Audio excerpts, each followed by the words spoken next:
जी नई क्लास आपका उर्दू का पीरियड जो है उसका आगाज़ हो जाता है। सबक के सिफारिश तलब मज़मून आपका उर्दू मज़मून नगार करम मोहम्मद खान माफिज, यानी जिस किताब से ये सबक लिया गया है उसका नाम है बज़्म आराइयाँ। तो सिफारिश जो है इसके लफ्ज़ी माने होते हैं वसीला, और तलब का मतलब है मांगना। मतलब होगा सिफारिश करवाने वाला या सिफारिश मांगने वाला, ठीक है। तो क्लास आगे आ गया कर्नल मोहम्मद खान। तो कर्नल क्लास फौज का एक पौधा होता है, और ये आपको बताता चलूँ कि इसमें मौजूदा दौर में लड़कियाँ भी जा सकती हैं, और 2006 से परवेज़ मुशर्रफ के दौर से जो है लड़कियाँ भी जा सकती हैं, आर्मी में भी जा सकती हैं, आर्मी नेवी में भी जा सकती हैं, और एयर फोर्स में भी जा सकती हैं। आयशा फरूक जो है एयर फोर्स में पाकिस्तान की पहली फाइटर पायलट है। फाइटर पायलट मुश्किल तरीन शोबा, उसमें भी लड़कियाँ जा सकती हैं। मरियम मुख्तार जो है पहली शहीद है एयर फोर्स की। मरियम मुख्तार कराची की रहने वाली है और पहली शहीद का इसको रुतबा मिला है। पुराने परवाज़ जो है ये अपने जो इसका उस्ताद था अब्बासी, उसके साथ ये थी ट्रेनिंग है, और इनकी जहाज़ को आग लग गई। इन्होंने फैसला किया कि अगर जहाज़ को भी नीचे गिराते हैं तो नीचे आबादी है, बहुत ज़्यादा मौतें वाक़ हो जाएंगी। इन्होंने फैसला किया कि ज़रा आबादी से दूर जाके जहाज़ को गिराते हैं। आबादी से दूर जाने तक ये अच्छी खासी जुलूस गई थी, दोनों जुलूस गए थे। ये शदीद जो है जंग गई थी, और उसके बाद इनकी शहादत हो गई, जबकि अब्बासी जो है वो जिंदा बच के यानी ठीक हो गए। तो ये आपको बताता चलूँ कि कर्नल का जो होता है FA या FSC के बाद FA इसको कहते हैं फैकल्टी ऑफ आर्ट्स, और FSC फैकल्टी ऑफ साइंस। तो इसके बाद आपको ध्यान देना पड़ता है, प्रीलिमिनरी टेस्ट होता है, उसके बाद फिर CMH कहते हैं कंबाइंड मिलिट्री हॉस्पिटल। उसमें सैंपल सा मेडिकल पीडी में भी होता है और सैंपल से इंटरव्यू भी होता है, और उसके बाद CMH में जो उसका कंप्लीट मेडिकल होता है, उसके बाद ISSB जो है एक इदारा है ISSB, इसको कहते हैं इंटर सर्विसेज सिलेक्शन बोर्ड। तो इसमें गुवाहाट में भी बताया ये के बारे गुवाहाट में रहते हैं, ठीक है। दोनों तरफ से रावलपिंडी से भी रास्ता जाता है गुवाहाट का, और पेशावर से भी जाता है। वहाँ 3-4 दिन मुख्तलिफ किस्म के टेस्ट वगैरह होते हैं। उसके बाद उम्मीदवार को वापस भेज दिया जाता है। अगर सिलेक्ट हो गया तो उसे लेटर आता है यू हैव बीन रिकमेंडेड, और अगर report on PMA Kakul, PMA Hyderabad में है, PMA Pakistan military academy. Kakul इसलिए कि पीछे काकूल गांव है, उसके नाम पर जो है ये PMA काकूल रखा गया है। तो क्लास फिर 2 साल की रिपोर्ट लिखी होती है, फलां तारीख जो है काकूल एकेडमी में रिपोर्ट कर देता है कैडेट, और फिर उसके बाद उसकी ट्रेनिंग शुरू होती है। 2 साल के बाद क्लास जब 2 साल मुकम्मल होते हैं ट्रेनिंग का पीरियड, तो वो जो कैडेट होता है वो क्या बन जाता है, सेकंड लेफ्टिनेंट। क्या बन जाता है, सेकंड लेफ्टिनेंट।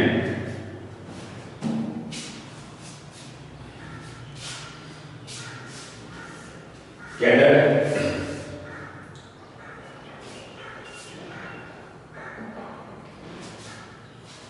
सेकंड लेफ्टिनेंट बन जाता है, सेकंड लेफ्टिनेंट। उसके बाद ये फुल लेफ्टिनेंट होता है, फुल लेफ्टिनेंट बन जाता है। 3-4 साल लगते हैं, और उसके बाद लेफ्टिनेंट पर 10 साल लगते हैं, किसी के 8 साल लगते हैं, ये कैप्टन बन जाता है। अगला रैंक जो होता है वो कैप्टन होता है, ये फुल लेफ्टिनेंट। उसके बाद होता है कैप्टन के बाद 10 साल भी 12 साल भी लग सकते हैं, मेजर बन जाते हैं, प्रमोशन लेकर वो कैडर। उसके बाद फिर लेफ्टिनेंट कर्नल बन जाता है, लेफ्टिनेंट कर्नल, और लेफ्टिनेंट कर्नल के बाद जो है ये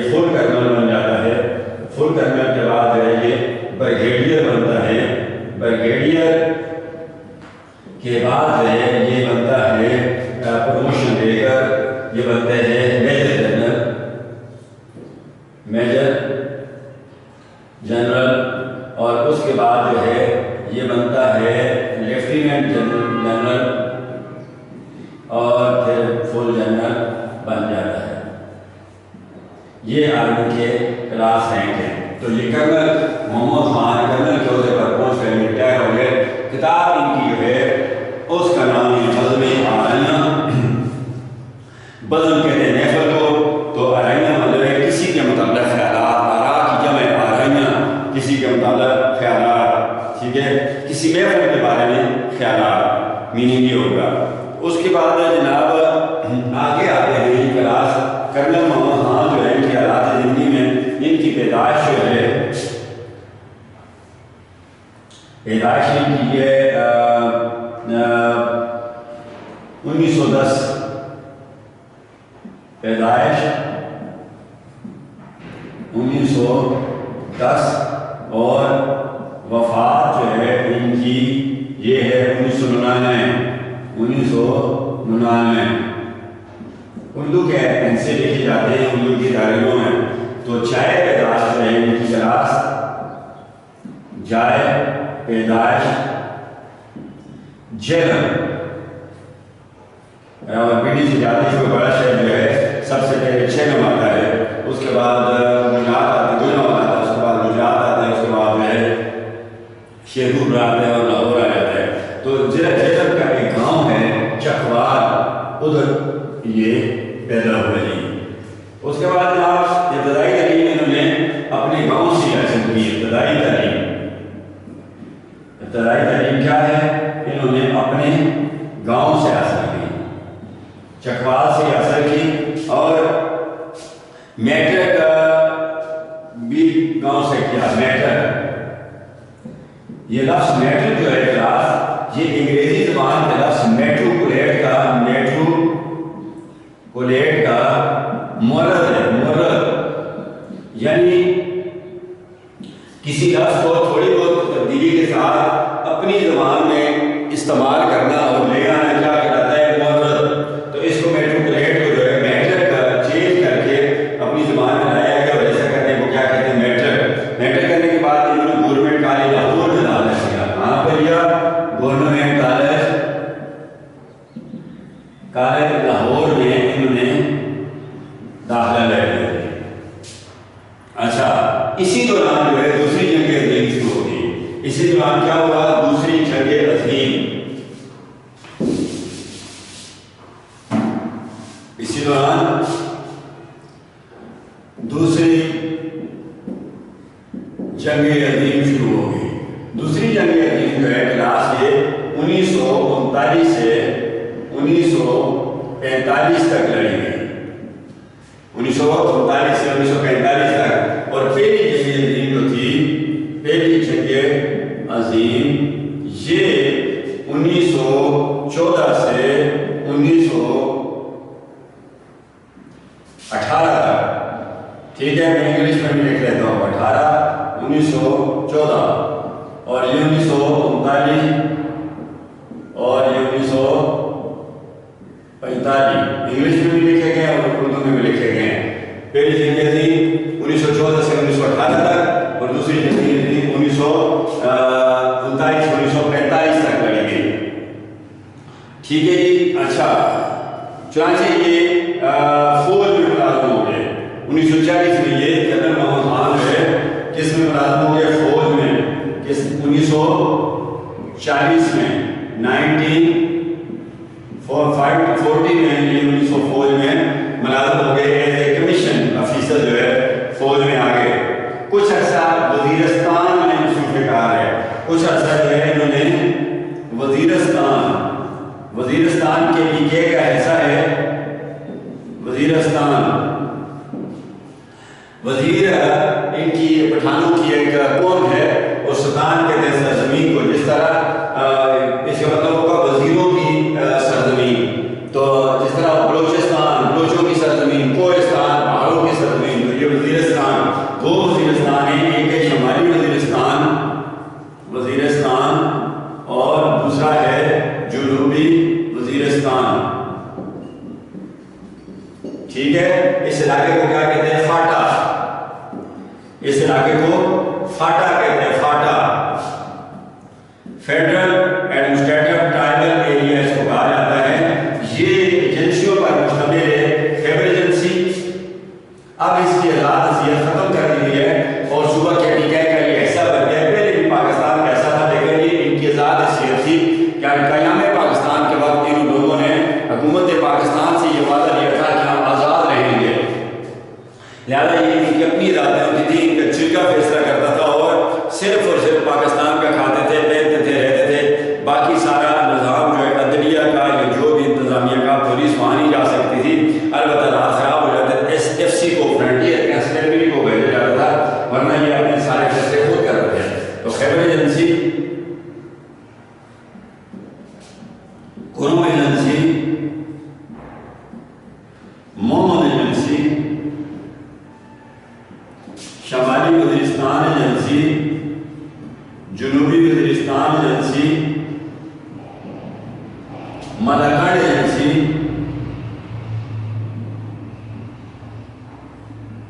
कितनी है? 2 3 4 5 6 मलाकाड़ एजेंसी और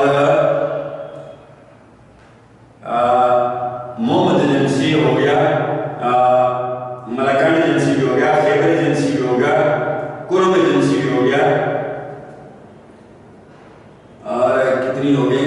1 2 3 4 5 6 Khyber agency, Kurram agency 2, Mohammad agency 3, शमाली वज़ीरिस्तान एजेंसी 4, जुनूबी वज़ीरिस्तान एजेंसी 5 और 7 छीनी है मलाकाड़ एजेंसी। ठीक है क्लास? तो ये एजेंसियां जो हैं ये इस फाटा के अंदर पाई जाती हैं। अब इन एजेंसियों की हैसियत खत्म कर दी गई है। अच्छा, कुछ मुद्दत जो है ये कर्नल मोहम्मद खान उस वक्त कर्नल तो नहीं थे, लेकिन वज़ीरिस्तान में इन्होंने ड्यूटी की। फिर मशरक़ वुस्ता और बर्मा के महाजों पर रहे। मशरक़ वुस्ता दरमियानी ममालिक, इन ममालिक को मिस्र, ईरान, तुर्की, इराक, सऊदी अरब, शाम, यमन, UAE, इसराइल, यूनान, लबनान, ओमान, कुवैत, कतर, बहरीन और तकरीबन फ़लस्तीन और साइप्रस, इन इलाकों को जो है मशरक़ वुस्ता के ममालिक कहा जाता है। और बर्मा के महाजों पर रहे। बर्मा महाज लड़ाई का मैदान, महाज लड़ाई का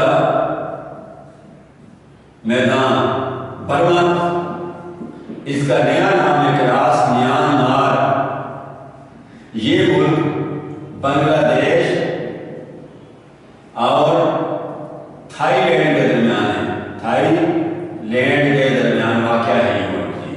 तो इन महाजों पर जो है अपनी ड्यूटी सर अंजाम देते हैं दूसरी जंग अज़ीम में। क्लास ये जो दो जंगें हुई हैं, या आपको बताता चलूँ कि किन ममालिक के दरमियान ये जंगें लड़ी गई।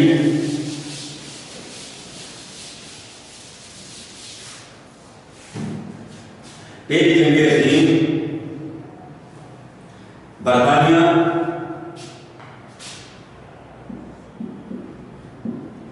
बरतानिया, अमेरिका, फ्रांस और रूस एक तरफ थे वर्सेस बमुकाबला जर्मनी, तुर्की, ऑस्ट्रिया और हंगरी। ये जो ममालिक थे इनके दरमियान जो है ये जगह तकरीबन दूसरी जंग अज़ीम में भी यही ममालिक आमने सामने थे। और पहली जंग अज़ीम में भी तकरीबन मेजर कंट्री जो थे वो बरतानिया और जर्मनी थे। ठीक है, तो कुछ ममालिक जर्मनी के साथ थे और कुछ ममालिक में अमेरिका का साथ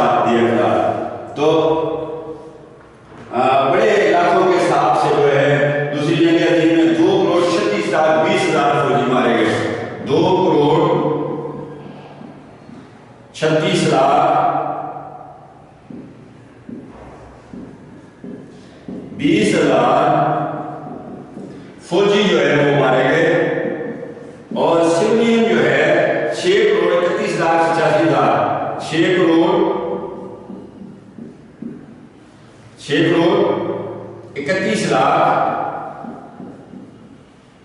और 85,000 जो है सिविलियन दूसरी जंग अजीज में मारे गए। पहली जंग अजीज में 82,78,500 लोग जो है वो मौत की आगोश में चले गए खिलाफ। अच्छा, इसके बाद 1965 में रन कच्छ के मार्गों पर नुमाया। इसके बाद कर्नल मोहम्मद खान ने 1965 में जब हिंदुस्तान और पाकिस्तान की जंग शुरू हुई तो रन कच्छ के महाल पर इन्होंने अपनी खिदमत अंजाम दी।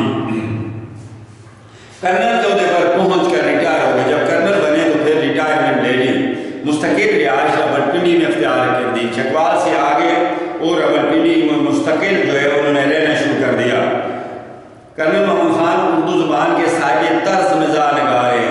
साहिब तर्ज यानी अपना अलग नस्ल लिखने का अपना एक अलग अंदाज रखने वाले, अलग तरीका रखने वाले जो है नस्ल नगार हैं। ज़बान व बयान पर उन्हें पूरी कुदरत हासिल है।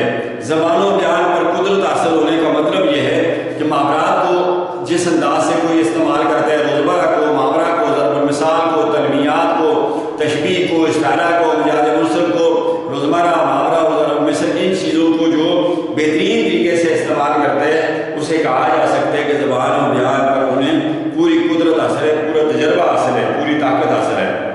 अच्छा, अब इनकी जो किताबें हैं खास वो कौन सी हैं? वैसे तो काफ़ी सारी किताबें कर्नल साहब ने लिखी हैं, लेकिन मुअल्लिफ़ीन ने आपकी जो हालात ज़िंदगी कर्नल मोहम्मद खान ने बताए हैं उसमें इन्होंने बजंग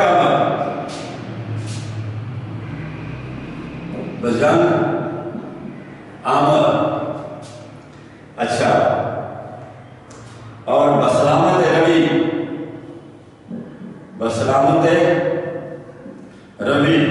और बज़्म आराइयाँ किसी महफिल के बारे में राय। और ये बसलामत रवि जो है ये कर्नल मोहम्मद खान का सफरनामा है। कर्नल मोहम्मद खान का सफरनामा। सफर के बाद बैरून मुमालिक सफर हो या अंदरून मुमालिक सफर हो, सफर के बाद जो कुछ उस पर लिखा जाता है, वहां पर जो कुछ देखा जाता है जिस जगह पर, तो वो सारा अदबी लैंग्वेज में एक तरीक़ेकार के साथ जो लिखते हैं उसे क्या कहते हैं? सफरनामा।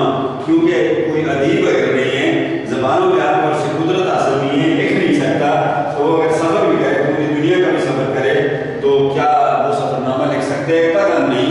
ये अदीब लोग जो हैं सफ़रनामा मौजूदा दौर में मुस्तकिल सिंफ अदब जो है उसमें शामिल हो चुका है। यानी जिस तरह मजमून होता है और जिस तरह सीरत निगारी होती है, जिस तरह आपबीती होती है, जिस तरह जनाब सुहानी उमरी होती है सीरत, तो इस तरह मजमून होता है। इस तरह अभी सफ़रनामा भी हो जो है नस्ल के अंदर एक मुकम्मल तौर पर जो है मानी हुई हकीकत बन चुकी है। वो से खूबसूरत सफ़रनामे जो है हमारे अदीबों ने लिखे हैं। तो बजंग आमद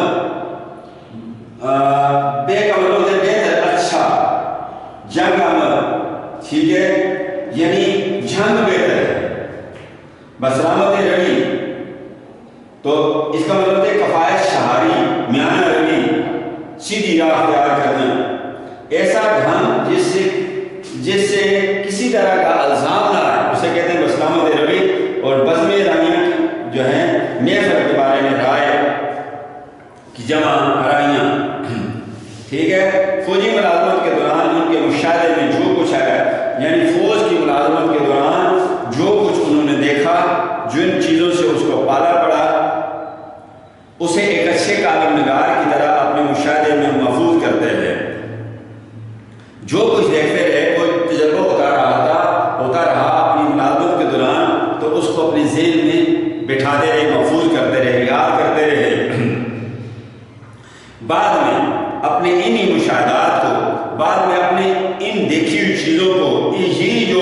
उनका जो तजर्बा था, ठीक है, इसको उसने अपने शीरीन कहते हैं मीठा, यानी खूबसूरत, दिल पर असर करने वाला, दिलकश, दिल को अपनी तरफ खींचने वाला, खूबसूरत, शगुफ्ता, पसंदीदा, शगुफ्ता, पसंदीदा और सादा, खालिस, अंदाज में अंदाज,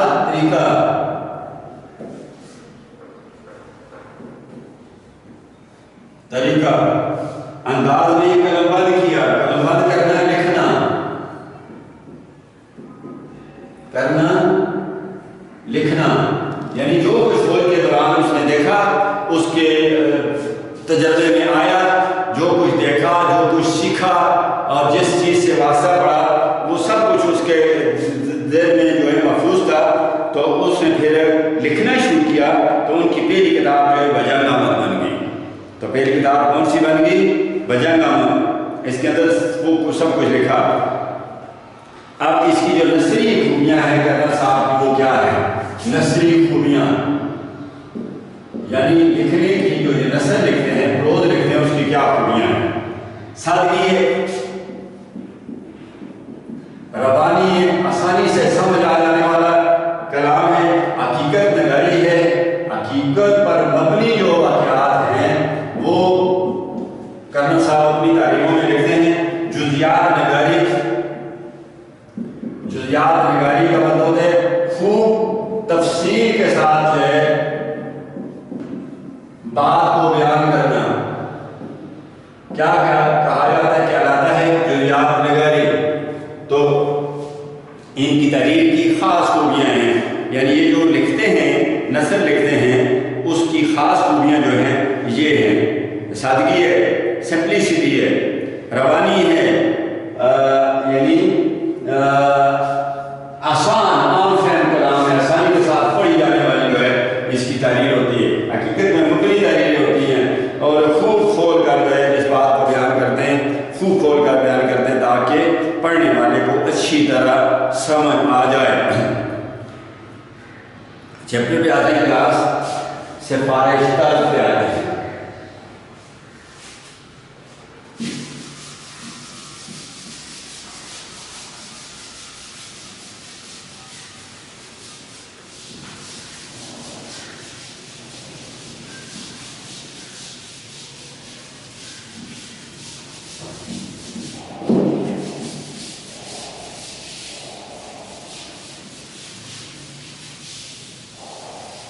अब कलाम क्या है?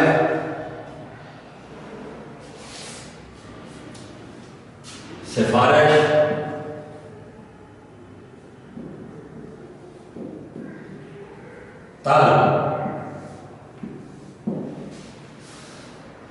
आते हैं चैप्टर की तरफ।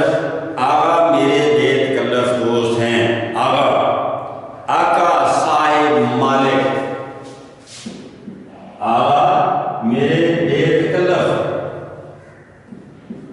जिनके साथ आज़ादी हो, तकल्लफ का ना होना, बनावट का ना होना, साहब का इस्तेमाल किया गया मुसन्नफ में। कहते हैं आगा मेरे जो हैं वो आज़ाद किस्म के दोस्त हैं, यानी हम आपस में बिल्कुल आज़ादी की गुफ्तगू करते हैं, यानी बनावटी हमारी गुफ्तगू नहीं होती, हमारी दोस्ती बनावटी नहीं है, हमारी दोस्ती खालस है, सच्ची दोस्ती है, सच्चाई पे खलूस पर मबनी दोस्ती है। दोस्त हैं,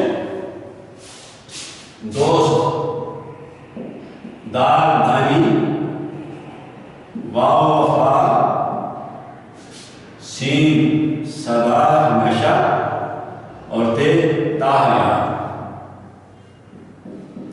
यानी हमेशा वफा के साथ पूरी जिंदगी का साथ देना, पूरी जिंदगी का ही हमदर्दी करना क्या है? दोस्त कहलाता है।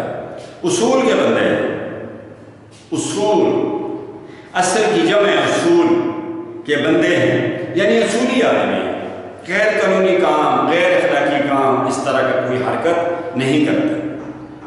बल्कि अपनी असूल परस्ती के लिए बदनामी की हद तक मशहूर है।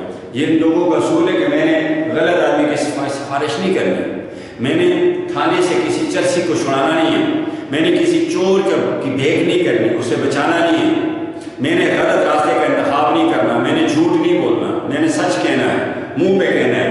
तो अलूद असूल परस्ती यानी असूलों पर कायम रहने के लिए, और इसलिए लोग इनका अच्छे नाम से इनको नहीं पुकारते, बदनामी की हद तक मशहूर है, सोसाइटी के अंदर, मुआशरे के अंदर मशहूर है कि ये आदमी जो है इतना अच्छा आदमी नहीं है, बुरा आदमी है।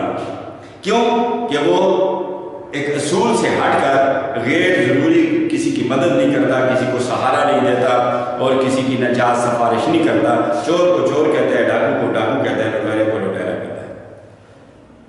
पिछले दिनों में उनसे आर्जी तौर पर नाराज सा था, सा हर्फ तशबीह यानी गुज़श्ता दिनों मैं उनसे वक्ती तौर पर कुछ नाराज हो गया था। काम जुमला कह कैसा मुकम्मल हुआ, लेकिन मगर वो एक शाम बेहम्मा कैसा बेतकल्फी आज़ादी आवाज़ हुए, दाखिल हुए, लेकिन वो एक शाम को निहायत ही आज़ादी के साथ मेरे घर में आ गए।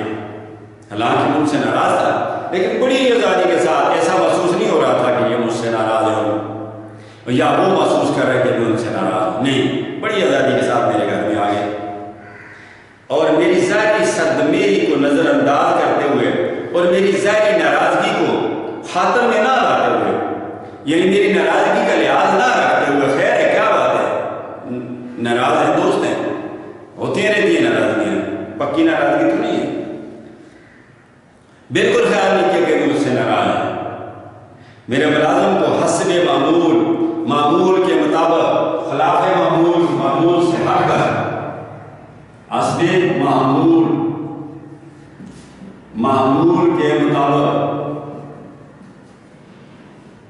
और खिलाफ मामूल के खिलाफ, यानी हस्ब मामूल आदत के मुताबिक, यानी ये जब भी आते हैं तो मेरे मुलाजिम को चाय का वक्त देंगे, चाय का। इस दिन भी ये आए, हालांकि मुझसे नाराज भी था, लेकिन इंतहाई आज़ादी के साथ आए, मेरी नाराज़गी की कोई परवाह नहीं की और मेरे घर में आ गए और मेरे अपनी आदत के मुताबिक मेरे मुलाजिम को हुक्म दिया कि चाय बनाओ और मुझसे ज़रा राज़दाराना लहजे में कहने लगे। लहजा अंदाज, गुफ्तगू का अंदाज, राज़दाना, अफ़वाह राज, भेद,